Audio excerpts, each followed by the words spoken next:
Hey everyone, how's it going? I'm currently on the road right now, so my access to internet is pretty limited and frustrating to say the least, but I just wanted to do a quick little video to show you a tool or a method of cropping that I find very, very helpful sometimes. Got a few questions about this photo.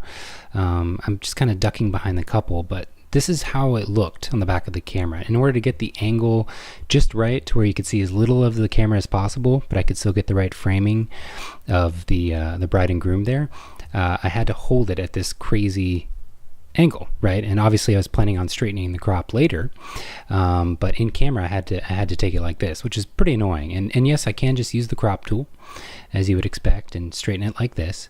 But you see I start to lose a ton of width, right? I'm losing all this data of like her neck, her shoulder, a lot of the wallpaper, things like that. So that's fine, but there's actually another way you can try. You can go down here to rotate, and that will do a similar thing as the crop tool, except it'll leave the crop unconstrained. So you'll get these white spaces. So you can see you get a lot more data remaining in the photo, but now you have these really annoying white spaces you'd have to like clone out in Photoshop or something like that. But there is a way to do it that's even a little bit easier. So if you just right click and go to edit in and then Photoshop. I can't do that right now because I don't have the raw file, so I'm just going to export it as a JPEG. But yes, you do have to do all your editing ahead of time, but if you then just export it to edit in Photoshop, let's go ahead and open it up here. Hopefully it comes up for me. Here we go. Here's the little trick. You click the crop tool in Photoshop, right? Make sure that's selected and make sure content aware is checkmarked up here.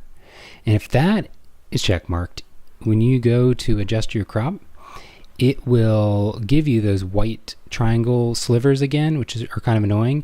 But as soon as you hit enter, it will content aware those away automatically, all of them all at the same time. And it does a shockingly good job. And this is a particularly good image to test this with because it's got a repeating wallpaper pattern. And normally I think content aware struggles the most when you've got repeating patterns like that. So there you go. That is the content aware crop, and you can see it struggled a little bit near the far edge here, but it's still totally acceptable to me, and I save a lot more of the data in the photo.